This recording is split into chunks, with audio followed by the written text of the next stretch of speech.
After King Leopold had his people chop off the hands of African people in the Congo, in Belgium, they made it a practice of selling these chocolate hands that they would eat. So there's always been this culture within white supremacy of consuming blackness in the most vile ways. They decided to start selling chocolate hands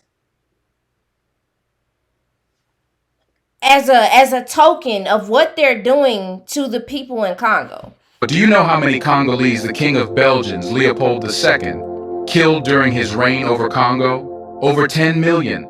Neither the Holocaust nor Leopold II's brutality can be accepted. But the point is, do Europeans and people criticize Leopold the same way as they do Hitler? Yet Leopold II's horrific atrocities did not end here. During his rule over Congo, he inflicted the worst forms of crimes against humanity that give chills to people. He knew he could not do this in Belgium, his own people. So he decided to play with the lives of millions of Congolese in Congo. Lord, it's getting a little cold outside, y'all. As you can see, this is the conversation that we're going to be talking about today. As y'all know, I made a video about the Palestine-Israel situation. Today we are talking about the genocide that is happening over there in Congo. But this has been going on for generations on generations on generations of years, over decades, and it needs to stop.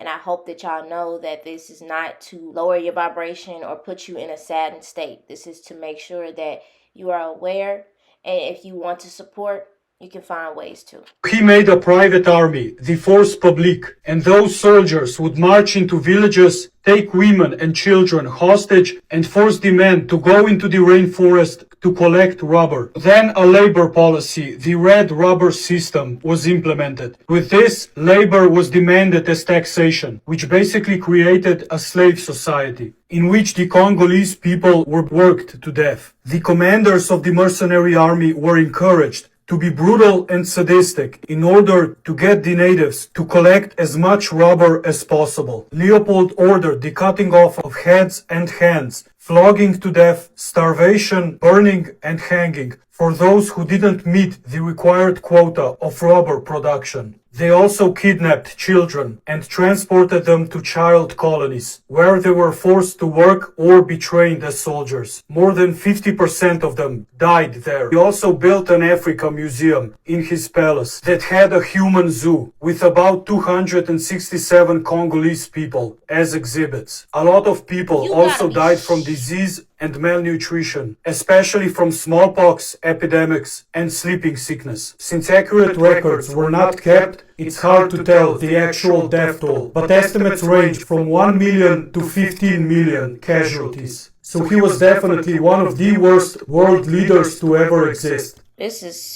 is some tough stuff, really tough. So now let's move into how they were able to get away from King Leopold. Okay, so I'm trying not to get emotional. My eyes got a little watery just clicking on this video that I only watched like 30 seconds of it, but I just need you to watch it because I want you to know the history. There was a man named Patrice Lumumba. He was actually kind of like the Malcolm X of America, of Congo, basically. His entire life's mission was for the people of Congo to be independent from colonization.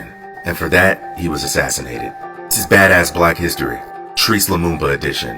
1884, 14 European powers sat down in Berlin and split Africa like a pie, leading to an almost century-long process of Belgium colonizing Congo for its resources. Patrice Lumumba was born in 1925 in the Congo, while it was still under Belgian colonization. Fought his entire life politically, developing organizations and emphasizing anti-imperialism, Pan-Africanism, and unity, leading to him being elected the first prime minister of the Congo in May of 1960, and the Congo announcing their independence on June 30th, 1960. For this, he developed many enemies, including Belgium and the United States. Throughout his life, he was falsely imprisoned many times, was eventually kidnapped and executed by the Belgian government in 1961. That within 7 days of him becoming a prime minister, rebels sprung up in different parts of the country wanting to take power from Patrice. And then Belgium said that they were going to help him to stop the rebels. But guess what Belgium did? They brought in soldiers to work with the rebels so that they could overthrow Patrice. So Patrice asked for help from the United Nations, and they said no. And so guess what he did? he turned to the Soviet Union. Enemies of Belgium, enemies of the US. The understanding was if the Soviet Union should help Patrice, they may now have access to the uranium to build nuclear weapons, which the other parties don't want. And so the US and Belgium allegedly sponsored to get rid of Patrice Lumumba. They handled it by the chief of station talking to Mobutu about the threat that Lumumba posed, and Mobutu going out and killing Lumumba, having his men kill Lumumba. And did I mention that Patrice had a personal assistant by the name Mobutu Sese Seko? Mobutu Sese Seko used to be close to Patrice Lumumba. He used to be in the army, and he used to be an informant for the Belgians. And also he used to be a journalist. It breaks my heart because, to be honest with you, the summary of Patrice Lumumba's story is that we Africans are our own problem. There was nothing outsiders could do if there was no one inside willing to compromise. It's so unfortunate that someone that was close to him became the person that was used against him. And guess what? It's still happening today. We have never... I want y'all to know that what's been happening over there in all parts of Africa is that all of these other countries influencing these leaders, paying them to be able to be allowed to come into their land and mine all of this gold, this cobalt, this everything that they have been taking out of Africa, and outsiders that are influencing weak-minded leaders. Not to mention that they publicly videoed his arrest, embarrassing him. Belgium killed over 15 million Congolese people and then turned around and helped assassinate their leader for growth, for change that could happen in the Congo. And in this situation, in this circumstance of his arrest and how he went out and how they did him, watch this. Just watch it. Charges of inciting the army to rebellion. Lumumba was removed to an army prison outside the capital. Look at these people who have the same skin tone as him, who got the same melanin inside of him, putting his hands on his head like he a dog, tying him up. They publicly did this to let people know you cannot stand up against us. This is what we do to you. And it's even worse to what they did to his body. It should make you want to cry, man. Before that, Lumumba suffered more indignities, including being forced to eat a speech, which he restated his claim to be the Congo's rightful premier. Even in bonds, Lumumba remains a dangerous prisoner, storm center of savage loyalties and equally savage opposition.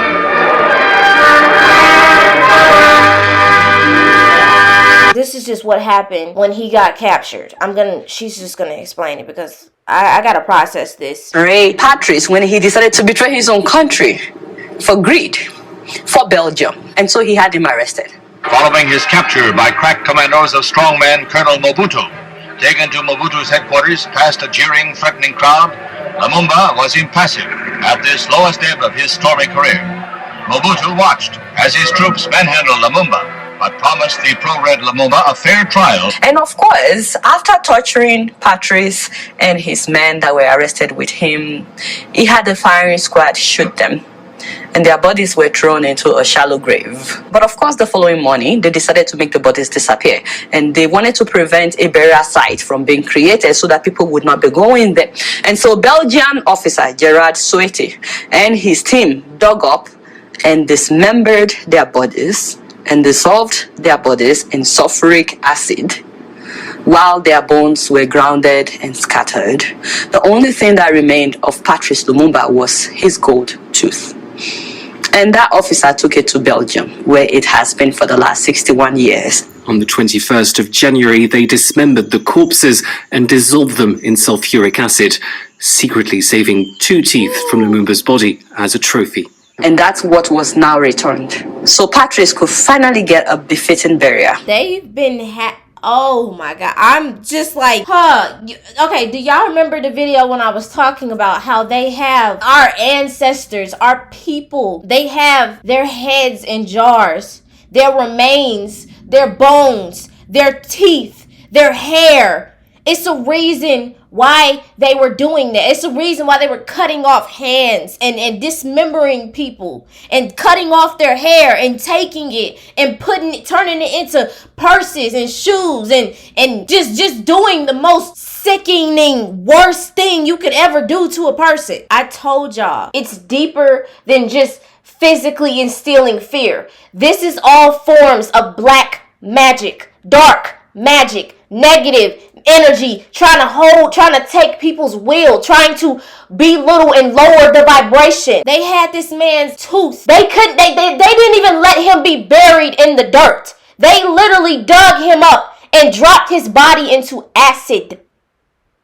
Do you understand how strong the energy has to be for them to be able to want to completely erase you? We haven't even gotten into the stuff that they're currently doing in Congo. I'm telling you right now, the Congo people have a certain power that United Nations, that these companies, that the elites, the Illuminati, whatever you want to call it, the people who are running the stage, the puppet show, they know the Congo people are powerful. And that is why they are not allowing them to have leaders. That is why they have their tooth, hands, nails, and every particle of their cells ingested into their land. There's a reason why they are being exploited, why they can't have leaders. And when they show a force of leadership, you just saw what happened to somebody who was actually going to get change done. Now, I was just scrolling to see what is going on. And read this.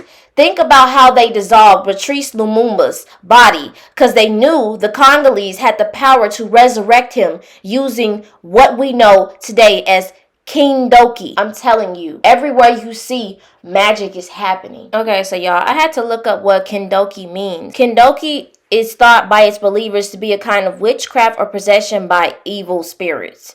In the Democratic Republic, among the Congolese immigrants in Europe, this belief is responsible for the acts of child abandonment and ritual abuse of adults and children who were thought to have fallen victims of Kindoki. So it's a Congo magic. Let me read this to you. I know y'all don't like reading, but let's just get into the important. If Europeans' beliefs about African had the power to kill, African beliefs themselves were likewise powerful weapons, and there is no better example than the Haitian Revolution. This paper investigates the powerful role of Haitian Voodoo before, during, and after the Haitian Revolution. I focus on the power of the largest African group in the colony, the Congo, who came from the north of the Congo River in West Central Africa. The Congo brought specialized knowledge, Kindoki, with them to Saint Domingue, I hope I'm saying this right, I'm sorry, where it survives in the ritual knowledge. During the Haitian Revolution, Congo men and women used spiritual tools to combat slavery. The Congo understood slavery and the slave trade as an act of spiritual, if not literal, cannibalism. If slavery was an act of witchcraft, then the enslaved were bewitched. This explains why on the plantations and during the Haitian Revolution, Congo people used visible and invisible weapons to combat slavery. Do y'all see what I'm talking about? This is magic. That is why they will not let the Congo people get into modern society. They are literally, let me just go into what actually is happening there. Now that you know the history, now that you know the spiritual power of Congo people, now that you know that, let me explain to you what's currently happening. We need to talk about what's going on in Congo right now, something people have started to call the silent genocide. Men, women, and children are being enslaved so they can mine coltan and give it to those Western nations, which can be super dangerous, by the way, because they are not properly trained to do so. They don't have the equipment that is needed to do this safely. It is estimated that almost 50 women an hour are essayed, and that in total there have been around 6 million victims, half of which have been children. Congolese people being exploited for coltan has been an ongoing issue for years now. And here and there you will see a small article about what is going on, but then it's already dismissed again. Even now the story has only been picked up again because of activists who have been putting in the work to make sure people know about this, not because of Western media outlets. They're definitely not going to talk about it. They're too busy supporting the ethnic cleansing of another group of people they have helped to oppressed for over 70 plus years. And this is exactly what I mean, because if you Google it, you will see, small media outlets talking about it here and there, mentioning that it's exploitation, that people are suffering. But there isn't an in-depth expose by a big media outlet. This one is actually funny. It's not. And that this is I'm trying to tell you that, do you see what I'm talking about? Do you see that they are trying to keep those people? They're trying to keep the Congo people over there at that vibration where they can't rise above. Damn, this shit pissing me off. This is what's happening in the Congo. The world has come to an end. This woman has been caught wanting to sell children. We need to talk about the silent genocide happening in Congo. The exploitation of Congolese people has claimed millions of lives, and the media is not talking about it at all. In fact, around every hour, 48 women are sexually assaulted. 6 million Congolese people have lost their lives over the past decade, and millions more have been displaced. Also, the Western world can continue to benefit off of Congo's natural resources like cobalt. The land of Congo has the largest amount of cobalt, which is a critical mineral used in technology. Western nations like the US, the UK, and France have given military and financial aid to groups in Rwanda and Uganda to invade cobalt-rich areas. And because of these invasions, Congolese people are either killed or enslaved and forced to mine cobalt, which includes pregnant women and children. Genocides and crimes against humanity that take place in Africa are never covered in the media as much as other events. What you see behind me are the Congolese people being forced to mine natural resources, especially coltan, out of their own free will. And this is being enforced by the militia group of Rwanda and Uganda that is funded by the colonizers, America, Britain, France, and Israel. This is what these people are going through every single day of their lives. This is what's happening. And anyone that refuses to do this, you get either unalived, or if you're a woman or a girl, you're going to be hourly, like literally. The soldiers take turns to basically assault young women and grown women over and over and over again. In Congo, it's the most unsafe place for any woman and any girl to live there. Now, that previous video was excellent, and she named the colonizing countries that caused all of these issues in the DRC. But there's one more to add to the list. Belgium. The main one that started it all. Let's get started and learn something new. This is just going to be a quick rundown video of all of what Belgium did, and we need to add them to the list of reparations. And we need to start demanding that y'all stop going to these countries and apologizing, like I said in my previous 2 videos, and send money, reparations, okay?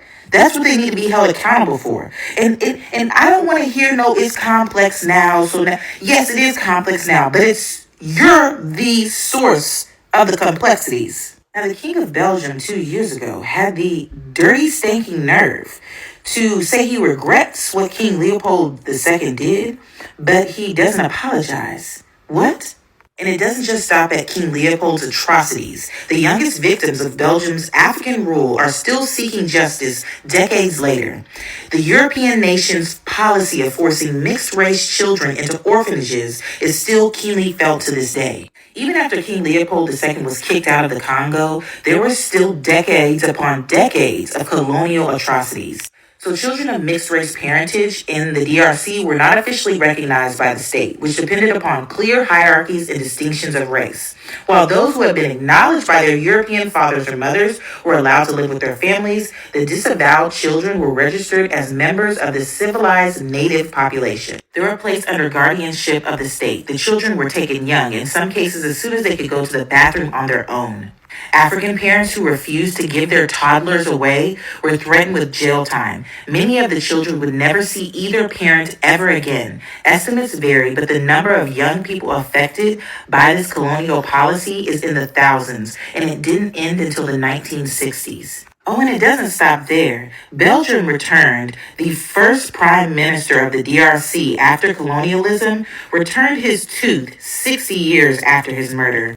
In 1961, Belgian Police Commissioner Gerard Souete ordered a firing squad to kill Lumumba and two of his cabinet ministers and ensure that no evidence would be found for the crime. He took a decision to make the bodies disappear once and for all. He would later describe the ordeal as traveling to the depths of hell in a 1999 documentary. His body was first buried in a shallow grave, exhumed, transported 200 kilometers, hacked into pieces, and finally dissolved in acid. But the tooth was kept as a hunting trophy by the police commissioner, the Belgian police commissioner. To the DRC and the source of the mining and why it's the way it is, okay? There's always a source. There's always an origin, and he is one of the origins, if not the main contributor. He was a Belgian colonial administrator, and he later became a businessman, head of several large enterprises in the Congo, and director of others. He drew criticism for his forced recruitment of Congolese workers in the Kilo Moto gold and Congo's second largest city, the capital of Katanga province, founded in 1910 by the Belgian colonial regime to exploit Katanga's otherworldly mineral wealth for about 80 years. The smoke from the smelting ore of the copper mine drifted out of that chimney over the homes of mine workers and their families on the west side of the river, while mine administrators and other colonial officers enjoyed the cleaner air on the other side. This caused the soil to be heavily contaminated with copper, cobalt, lead, zinc, and arsenic. And lastly, the U.S. government sourced the majority of the uranium necessary to develop the first atomic weapons from a single Congolese mine. The largely forgotten story of those miners and the devastating health and ecological impacts uranium production had on Congo looms over the country now as cobalt mining accelerates to feed the renewable energy boom, with little to no protections for workers involved in the trade. The information that I provided, coupled with the information that she provided at the beginning of this video, I truly hope you learned something new. So I've been looking on TikTok on ways that you can help Congo, but most of the time these profitable organizations who are trying to help other countries, you never know what they're doing. You never know where your money is going. You don't know if it's going directly to the people. Like, it's just really tricky when it comes down to trying to help support other countries. You know how they used to play those sad videos of African kids starving and they say donate to here and blah blah blah, and it's just like that money never actually reaches the people. And the UN has been in control of Congo and in certain parts of Africa, and as you can see, the conditions that our fellow family is living in, it's not getting any better. They've been putting out these ads and these videos of helping and trying to do these profitable organizations, and they've been doing this since, I don't know, since even before my mom, but nothing has changed. Do you see what I'm talking about? It's the same thing with these leaders, these African American leaders. So if you're on TikTok, they said that there is a filter that you can use and it will donate to the Congo. And you don't even have to pay for it. You just have to use the filter and it will donate to what's going on with Congo. Now, I haven't been on many other people's pages, but the only person who I'm seeing who's consistently posting about what's going on in Congo, who is actually living there, is Chocobars. This is his page. You can click the link in his bio to support the children that he's trying to help, who are sadly orphaned and you know, the people who need help in Congo. So go to his page. I really trust whatever link that he puts out to help people, because that's all he has been posting about. He's been showing everybody about the Congo conflict for a very long, strong time. Very long time. These people are literally living in tents and being forced for labor. And this is not being broadcasted over the news. If I find anything else, like I said, I don't know. I don't really be trusting these. You know, you don't really know who's working behind the scenes. You just got to do your own research when it comes down to that. If there's any way you can help, like I said, what I've been seeing so far is that filter. and what I've been seeing Chaka Bars post. So I just want to send a beautiful love light to Congo and the people of Congo who are experiencing that. Just know that we are doing your brothers and sisters over here is doing the best that we can to try to share this message and make sure what you're experiencing is being heard. Now, the last thing I want y'all to know about the intensity of it. This is a sad situation, but I want you to know the intensity of what's been going on over there. This is what really brought my attention to it, because I've been seeing Chaka Bars posted a lot, and I've done my research and I've done the best I can to try to find the information I needed to share. This man in Congo set himself on fire while holding a sign, "Stop the Genocide in Congo." Do you know how much energy and strength and just overwhelmingness you have to be under to sacrifice yourself just to be heard? Just to be heard. Just for the media to cover it. And this is not even a broad, big media company, publishing company, a website. This is a regular website. They're not even putting this in the news. So I just want you to know the importance of how much these people, our family, are needing some good graces, some support, some help. Let me show you. Do you see the New York Times? Do you see Fox News? Do you see anything? Do you see anything? Do you see anything? No, you don't see it.